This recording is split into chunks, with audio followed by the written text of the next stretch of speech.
Sly Cooper. It's something that I've talked about on this channel many times before, and I'm back here once and for all to finally finish the deal.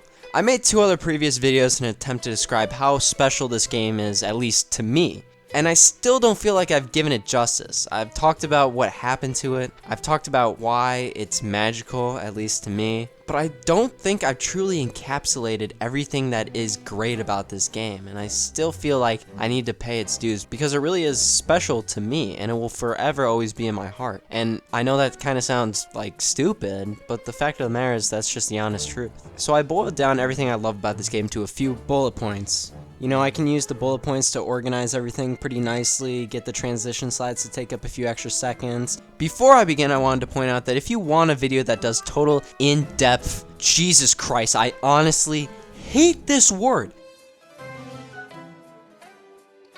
Why isn't Mountain Blade just some random indie game that never made it and was destined to just be in the depths? God, we are not gonna do this again.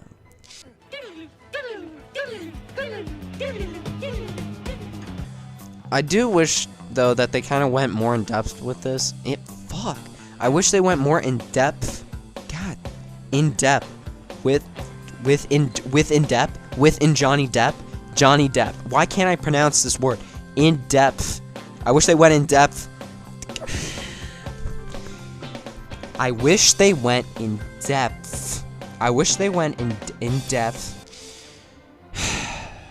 That's in the depths of Steam. I'm sorry. I just won't do this again. In the bottom depths of Steam. Okay, pause. Hang on. This is Gus in the present day. I'm not trying to confuse anybody.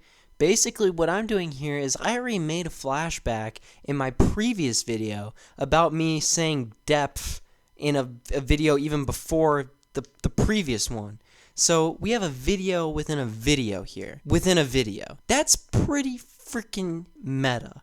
That's how layered my content is. Buddy from Cake Boss would be cooming if he saw how many layers we have. End of sidebar. In-depth. We're just gonna... I know I can't pronounce it. We're just gonna skip it. If you want total in-depth analysis into Sly Cooper, please watch B-Mask's Sly's retrospective history series. The 3 videos that he made are honestly spectacular. I consider it to be a true masterpiece. I really think that he did everything and then some when it came to going over these games. I mean, he really did it justice. I'm not trying to copy or ride off his coattails, but I want to also encapsulate everything that I think is special to me about this game. Now, I'm not going to do like an hour-long video about everything. I'm simply just making an argumentative piece. So there are a few points that he mentioned in his video that I will mention, but I tried to formulate an argument into something specific and something different than B-Mask was talking about in his video, so I hope that you'll be able to see that. By no means am I trying to take anything from him. I think he made a lot of excellent points. I just want to drive the conversation into somewhere else, if that makes sense. Also, another shout out to the channel Cooper Curse. I don't have any means of being able to get footage for Sly Cooper, and Cooper Curse on his channel has uploaded every single Sly Cooper mission in nice sub 10-minute videos because he basically gets it perfect every time, which is super impressive. I got most of my footage from him. I got footage from a lot of different places, and there's a bibliography down below. But just shout out to Cooper Curse for having it all together in one spot, and I used a lot from him, so I just wanted to shout him out because I felt like he deserved it. One last thing, before we truly begin, if I want this video to be over 20 minutes, again, I'm not trying to bring up the runtime, I'm just saying everyone else does it, so why can't I? I got to spend some time on the history. I'm going to be brief. If you already know the history about Sly Cooper and you know the basics about it, you can just skip to this certain timer that Future Me has provided to you. I will try to be as brief as possible, so without further ado, let's begin talking about the history.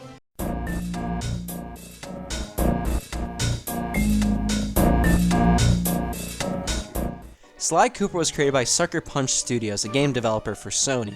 Their second game that they ever produced was their first installment of Sly, called Sly Cooper and the Thievius Raccoonus, which was released in 2002. It was met with a lot of praise and pretty good sales, so the series was extended. In 2004, we got Sly 2, which is widely regarded as the best of all 4. And then a year later we got Sly 3, which continued the trend of good critical review and good sales. After Sly 3, Sucker Punch moved on to other projects, most notably the Infamous series, and it seemed like the Sly series would die. However, a small game developing studio called Sanzaru Games was given the task by Sony to produce an enhanced version of the original 3 Sly games for the PlayStation 3. I don't know what the fuck the box art is though, that's kind of weird and bad.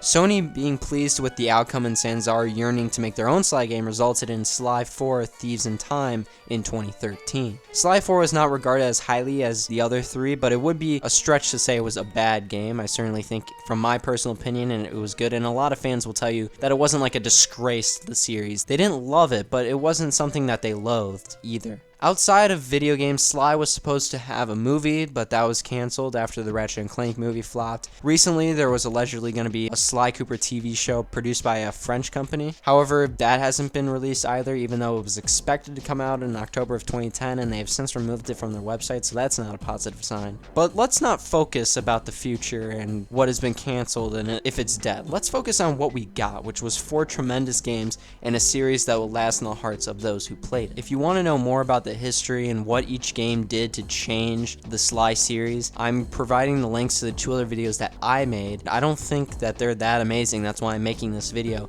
And I also provide the link to B-Mask's video because they are truly amazing, so you could also watch that. Check out my cool videos, except they're not as good, but that's okay. If you have come here and you don't already know that much about Sly, that's okay. A bit strange, but that's okay. If you don't know how the Sly games work, they are essentially third-person platforming games. You enter a world sort of like most other platforming games. Think of Mario, except there's like an open world called the hub where you can just go around and do whatever. I'll talk more about that later. You'll find around your hub missions to do. These missions make up the main story of the game, which again I'll talk about later. These missions include general spy stuff like eavesdropping on enemies, fun minigames, battling various enemies to gain an objective, and most of the time parkouring around the map while being stealthy, with the ultimate goal to finish all of the missions in that world and then to beat the boss of that world. Most missions are pretty linear, normally utilizing a part of the map for the mission or taking you to places you can't normally access, and it's not really like you can roam around that much during these missions. There's pretty straightforward goals, and it's not really like you can get that creative, but that's okay. That's not really a bad thing. Games can be great when they're linear if done correctly, and Sly Cooper certainly does it correctly, and we'll talk more about that in the gameplay section. I know I'm saying we're going to talk a lot more things later on, so just bear with me. I'm sorry about that. So now with all that out of the way, I want to talk about what makes this game so timeless and special to me.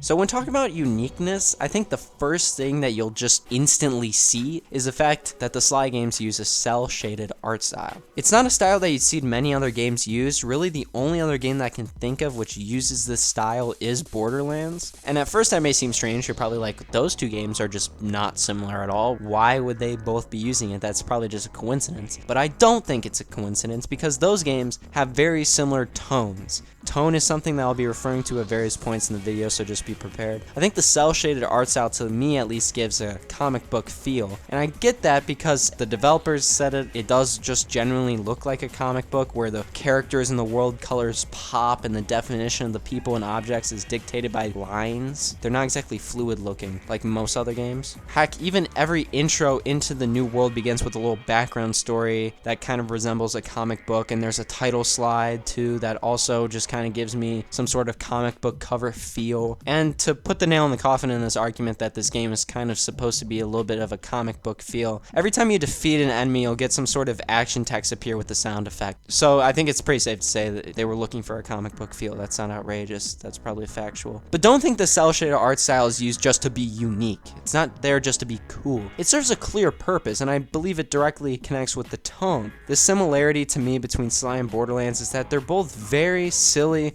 ridiculous, and over the top at a lot of certain points. You got Handsome Jack, you got Murray and Dimitri, more characters that, again, we're going to talk about more later, so just hang on, I'll cover everything, just wait, we're going to talk about everything later. So they're both silly and ridiculous, but they're also very meaningful, sincere, and tough at the appropriate moments. It's a very perfect equilibrium where the game is absurd enough to be self-aware, fun, and enjoyable in its own way, but still make you feel and care for what happens in the story. There are countless examples of both amusement and significance in both games, but I think it works really well with the comic book graphics, the cel-shaded art style, because that's the same tone of a comic book as well. Stereotypically, comic books have silly over-the-top moments where there's close-up of the faces of characters going like, what? And also just like moments where they'll freeze frame a battle moment and it's like a dude like punching another dude and it's like, ka-chow! But then at the right moments, things can get serious in a comic book, and that's why it makes you feel. That's why people love Marvel and DC. It's because not only is it fun and silly in the comic books and in the movies, but at the appropriate moments, it's serious, and you'll care for the characters. And when a character dies, you really feel.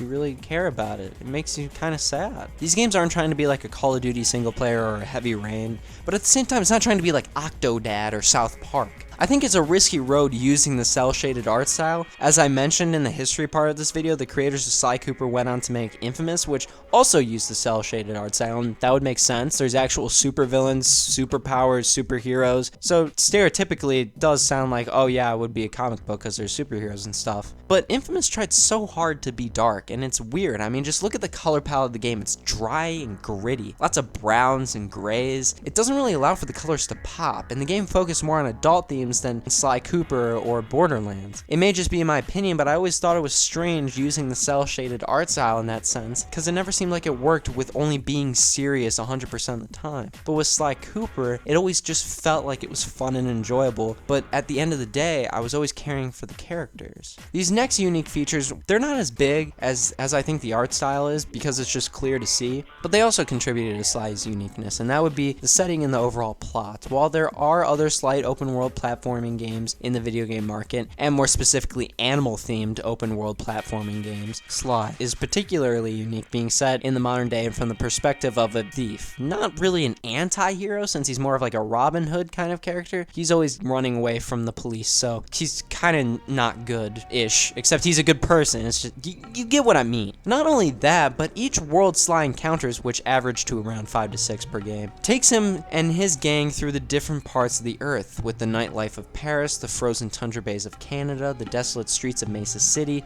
and even some cool adjective of medieval England. In the 4 games we got, Sly travels everywhere, and it makes every world truly unique, since the terrains and climate of each world is used for many of the game's missions and plot devices. It just gives the game a fresh new theme to each world you go to, because when the developers get to a new world, they'll add new aspects into the game, which always keep the story interesting. Take the tundra levels in Canada. Some of the missions include sneaking around hibernating polar bears, competing in lumberjack games, and rescuing woolly mammoths. Or what about the Venice levels, where you battle with boats throughout the canals of Venice? Or even the plain dogfighting in the Netherlands. It's like each world you go to, they have missions tailor-made for the specific world and that terrain, meaning that there's no repetition in the level design. Sure, you may have the same objective, like taking reconnaissance photos in Sly 2, or basically all of Sly 1 is just going from point A to point B, but the thing is, unique world leads to unique level design. Now I'm going to make a comparison to Assassin's Creed, since at their cores they're very similar games. I think Assassin's Creed is a great series. Assassin's Creed 3, even though everyone hates it and it's like the worst, it's my favorite, okay? I like it, I'm sorry. That's also because I played it when I was very young, so it holds a place in my heart. There's not just repetition in like the amount of games, it's just like the level design itself. Now, I'm not saying that every level is the same, but there's so much eavesdropping and climbing into a building and killing someone and just going from point A to point B all the time. It gets pretty repetitive, and that's probably the reason why Assassin's Creed 4 is also one of my favorite games, because you just get the ability to pirate around, which, oh, would you know it? Sly Cooper also has a section like this, which I will mention later. Anyway, what makes Sly so unique is despite the formula of the entry-level missions where you do basic setting up, like reconnaissance, then the stage where you get things going and meet the boss and do some harder missions, and then set up the operation, and then do the operation, and then have the final boss fight. It's just kind of like the same thing over and over. The missions are unique, and that's what makes it cool. I've already given some examples, so I may be beating a dead horse here, but one of my favorite missions in all Sly Cooper is in Sly 3 when you're in Australia. In this particular mission, you compete in a lemonade bar drinking competition. Drinking lemonade, of course, not beer. Now, the first part of this mission, you're just like button mashing, trying to down as much lemonade as possible. But in the second half of the mission, the other people that you were competing against think you were cheated, so then there's a bar fight that breaks out, and then the boss shows up and you have to try and defeat the boss. That's so creative and cool. Also, later in Sly 3, there are those pirate missions I was talking about, where the game becomes an RPG pirate game where you can just sail across the map, battle other ships and creatures, go on scavenger hunts for for treasures. It's just like an RPG pirate game like Assassin's Creed 4. It's sick. You can have in-game, like, real-time battles with other people, go on their ship, battle the people on the ship, get monies and stuff. That's so cool. It was always my favorite part of that game. And it's just these creative, fun missions that make it a blast to play. Now, I've mentioned characters before, and the world is really nothing without the characters, and again, we see Sly Cooper excel in this regard as well. Sly's characters really elevate the story, and even though they are just models made in computers, they really feel real. First, we have Sly, of course, the title character, the main character. Sly is Sly. He's the cool, smooth, orphaned, and clever raccoon who combines his athletic skills and clever wit with an empathetic and compassionate personality. There's Bentley the Brains. He's the nerdy techno-math wizard who may not intimidate you with brute strength, but he certainly will scare you with his brains. He is the lifeblood of this gang, planning everything, getting everything into motion. He's pretty goddamn sick. He isn't the most brave, but he's always there to help, like when he was all alone near the Prague super prison where Sly and Murray were captured. Speaking of Murray, I mean the Murray. Murray is essentially the complete opposite of Bentley. He's the brawn. He has a big frame with gigantic muscles, but he's not really that smart. He's pretty not smart. He's stupid. I'm sorry. But despite his lack of wit, Murray always has a kind heart, and he's always willing to do the right thing. There is the main foil, Carmelita, the hot-tempered Interpol cop who is always chasing Sly, yet is also his love interest. Then there are the countless amount of memorable villains that we get. There's Mugshot, Contessa, Neela, Captain Lafouille, Jean Basson, and of course Clockwork. I mean, he's just the GOAT. Oh, and did I also mention that there were side characters like Dimitri, Panda King, and Penelope who are also pretty interesting? And while these characters are mostly cookie-cuttered to begin with, they're incredibly dynamic. Instead of these characters staying static as the story unfolds, they change drastically. Bentley becomes more brave and starts doing missions in the field instead of just being the brains and planner. Sly learns to put faith in others. Murray begins to understand the power of being able to acknowledge one's own mistakes. Even old villains like Dimitri and Panda King become trusted allies. Wherever you may be in this game, something is happening to the characters. Sometimes for the wrong reasons in Sly 4, which has some questionable plot lines, but that's okay. Being involved, and we quickly put the past behind us. But as time went on, the old itch came back. The old itch came back. The old itch came back. The old itch came back. Stop talking! It was still a good game. It's just the Carmelita Sly relationship in Sly 4 is kind of weird. It's also the little things with these characters that makes the story even more special. It's the obvious yet impressive chemistry we the gamer feels as the characters communicate with each other. Look, Sly, for once, let's cut the flirty chit-chat and get down to business. I need an experienced tail gunner. Jump in and grab the gun. We've got a bird to take down. That's not flirty chit-chat? It's the subtle little hints characters give to build up their backstory and friendships.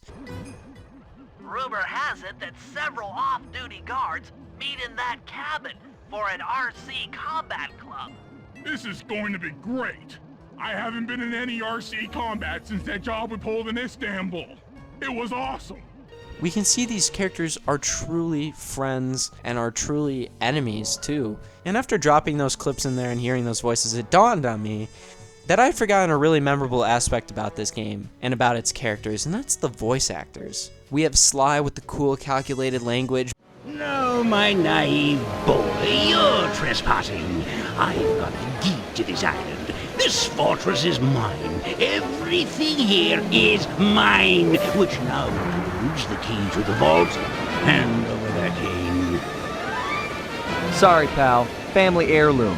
Buy a knockoff at the gift shop. Bentley with the over-nasally voice. Instruments have picked up large magnetic fields radiating from inside that blimp. If Arpeggio's already started reassembling Clockwork, that's where you'll find him. Enough with the sauce! Keep your focus, we're on a job here! Thugs everywhere! Death around every corner! You know, maybe there's a good Italian restaurant around here. And Murray with the voice of a mix of Patrick Star and a wrestler. I get to row a boat? nautical. And so many more iconic voices. It's these voice artists who help establish, along with the art style, that tone I mentioned from earlier. They really give it the comic book cartoony feel with their over-the-top kind of voices, but also, as I mentioned earlier, it's like from the first lines, they just seem to have a clear chemistry that works so well. Hey Bentley, I think I'm seeing things. Must be vertigo or something. Can you see those crazy blue lights? Really? I've read about this. Master raccoon thieves are able to sense thieving opportunities, which manifest themselves as unexplainable blue auras. And it's really a testament to the voice actors for being able to pull this off. I would be lying if I said this game would be the same to me in my heart if the voice actors were different. They truly helped make this game something bigger, and not only that, but the characters overall. They are what made this game so awesome because it felt like their relationships were real, and it felt like I was there too, and I was kind of their friend.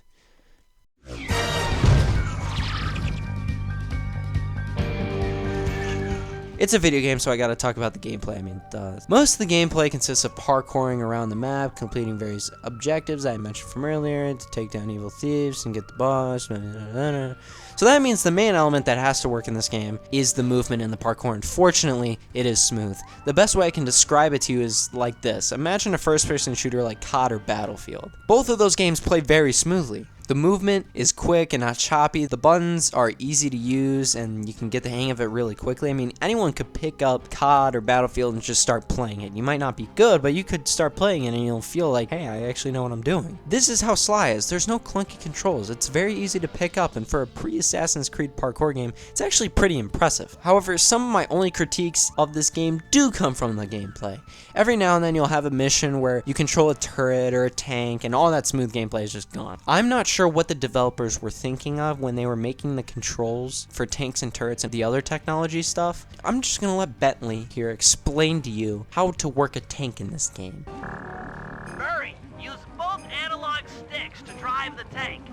Press both up to move forward, both down to go in reverse, and in opposite directions to rotate. Use both analog sticks to drive the tank. Both analog sticks. What are those controls? Both analog sticks forward and both back? What? Why? What? Why can't you just have it be like normal movement controls? You know, one analog stick is movement and the other is camera. That's how the main game plays. I don't know why you changed it. Maybe they were thinking like, we don't want it to be the same. We want it to be like a challenge. We want it to be kind of difficult. But why both, man? Just give me a headache. Like, it was like the worst mission ever. Sly 2 is a great game. It's like my favorite. I hate the tank mission. I hate it. I hate it with all my heart. Sorry. Another example that comes to mind is Penelope's RC car missions in Sly 3. Again, don't know why you're making the controls so difficult. That's whatever. But the bottom line is these missions are pretty rare to come across. If you're going to give a percentage of the total amount of time that you'll be spent playing these kind of like weird controls, probably less than 1%, honestly. Also, a part of the gameplay is just dependent on the characters, and I think this is important to point out. Sly, as you've probably seen from the gameplay, is quick and has more parkour abilities. He's also stealthy, he can climb with ease. He's just kind of a thief god, you know what I mean? Bentley is kind of slower, he has the weakest main attacks, but using his gadgets and stealth, he can pack a punch. Murray is the slowest and the least stealthy, but his main attack is devastating. He can knock out a dude in 2 punches, and he can take a few hits as well. The mix of all three with Sly's all-around abilities, Murray's power, and Bentley's technology provide for a balanced experience that are more enjoyable had it been Sly, but don't get it twisted, you're going to be playing Sly most of the time. Now, in Sly 1, you only play as Sly, except for one Bentley hacking mission in the final world and like 3 Murray racing sections, you're only really playing as Sly. In Sly 2, 3, and 4, that's when there's a little more diversity. Now, Sly is the majority of all the gameplay. You still play as him to like 60 to 70% of the game, and then you'll get like a 10% Bentley, and then like another 10% Murray, maybe even a little less than Bentley. And it's a pretty good balance. You're playing as Sly most of the time. He's the title character, he's the main dude, the story revolves around him, it would make sense. But you're also getting enough Murray and Bentley in there to where it feels like you're not just playing Sly the whole time, and it's just like, man, I wish I could be doing something different right now. There are also other opportunities to play as various other characters, like in Sly 3 and 4 you can play as Carmelita in a few sections, and in Sly 4 you also get to play as the ancestors of Sly. There's probably some more examples, but the last other example I can think of is playing as like the Guru or the Panda King in Sly 3. And besides those rare opportunities, I mean you'll barely play as them, it's mostly the big three. Sly didn't really have to rely on its technical gameplay, but it just needed to be good, and it's certainly a part of the enjoyable experience. I want to dedicate an entire sub-point of gameplay to the open world environment in the game. It's small and limited, but the attention to detail is really good, and the good design means that the open world is pretty fun. One positive aspect of the smaller map is the accessibility. It doesn't take long to get to mission starting points. I will say there's a few times where you have to go out of your way to the far parts of the map, or once you finish a mission you'll have to backtrack all the way back to the headquarters to switch characters. But it's not really like Assassin's Creed where you're traveling for a long time across the city of wherever you're at to try and get to a mission. It's certainly not like Assassin's Creed Odyssey where you have to take a fucking boat across like the Aegean Sea to get to some island to kill one dude and then head back to like Athens, and it takes like an hour. Now let's talk about some other things that will be around in this game, specifically in the open world. There are clue bottles to collect so you can upgrade your characters to learn new moves. Some clue bottles may be pieces of cake to get, while others are hidden far away, so you'll have your work cut out for that. You can also pickpocket starting in Sly 2, which allows you to get coins and objects that are worth a lot of coins. Coins can buy you various upgrades for your characters. You can also test out new moves and just explore. Across the hub world, I've like spent hours just pickpocketing guys. That might just be me, but I just find it really fun. There's also just fun in exploring the world. Those are just little added on things that contribute along with the overall story missions to form an excellent gameplay experience. This is a sub-point of gameplay, but I think it's also equally important. Nowadays, I feel like game developers promise everything in the moon. No Man's Sky is a great example of this. You got games with single player, multiplayer, extra gameplay modes, customizable characters, butterfly effect storylines, realistic, and I mean realistic graphics with professional actors. We got developers saying our game will be the full experience of whatever it is they're simulating. And what do we get? Most of the time, it's lazily produced, rushed, buggy, glitchy, unfinished, unfulfilled disappointments for a game. Now I know back when Sly was around in the early 2000s, it was like every game was finished, and every game, you know, it wasn't like there was updates or day one DLC or any DLC at that. You have to respect the fact that Sly was completely finished when it was released, and I think that's an important part about why I think I like this game so much and why it just left a good impression on me. Not just that, but the game doesn't offer everything. It can barely customize anything at all. There's no other game modes besides single player except for like ping pong in Sly 4. That's like the only other thing. And I guess there is technically multiplayer. You can play ping pong multiplayer, but otherwise there's no other multiplayer. And again, the open world isn't really that big. I mean, if it's considered an open world, it's one of the smallest open worlds, but that's okay, and that's good, in fact. What the developers did make was awesome. They didn't have to promise everything. They didn't have to make everything. They didn't have to be able to customize everything and make the storyline this or that. They just made a good game. That's what they did. The developers didn't get too ambitious with these games. They had clear goals, directions, and they nailed what they did. I mean, I'm pretty sure like in Sly 1, there's only like 11 voice actors, right? Like 3 of the main dudes, Carmelita, the Fiendish 5, maybe like 2 extras. They didn't have a lot. So they didn't make that much, but that's fine. And that's good if what you're making is good and you're putting 100% of your effort into it and completing it 100%. Reaching my final point, for a game whose prime was now like almost 20 years ago, which is ridiculous, makes me feel crazy old, I think you'll find that the active community for Sly is rather impressive. It isn't gigantic, but there's still a group of dedicated Sly fans who are out there consistently still talking about Sly. I mentioned B-Mask all the way in the beginning of the video, and look at the success of videos he made. They have hundreds of thousands of views. It just kind of goes to show that there are still people out there who are just as passionate, if not more than me, about this game. This is the biggest testament of evidence I can point out that proves that this game is timeless and great and special. For people to still be talking about your game all these years later really says something about how good it is and how much it touched people. Not like in a weird way, but you know what I mean. Wrapping up with the future, I'm not sure where Sly will go. Every now and then we get a little hint dropped about a new game or a show or a movie, and I hope some new piece of Sly media comes out, but let's remember what we have now. We are so lucky to have gotten a series that underratedly and eloquently accomplished what it set out to do, and then some. I don't care that Sly didn't sell more copies than this game or this game or this game. I don't care if Sly won't be played a lot by this new generation of gamers. I don't care if majority of gamers don't even know what Sly Cooper was or is or anything about it in like 10 years. I don't care about any of that. What matters to me is that if you stumble upon this little obscure game about a raccoon who holds a cane and tries to steal money with his turtle and hippo friends, you'll most likely find this game as enjoyable as I did, because it really is a special game. That's what it all comes down to. I've played a lot of games as a kid, and really this is one of the only games that I can go back and play and I still feel like a kid again when I play it. It's the weirdest feeling. I don't think I get any more nostalgia for anything than this game. Something special to me, and it was something special to a lot of people, because ultimately this game is going to be with me for the rest of my life. I hope now, after 30 minutes of talking about it, I've been fully able to encapsulate everything I love about this game. See you guys later. Sly! Come in! Sly! Do you read me? Yeah, I read you. Loud and very loud. Sorry, I'm a little nervous.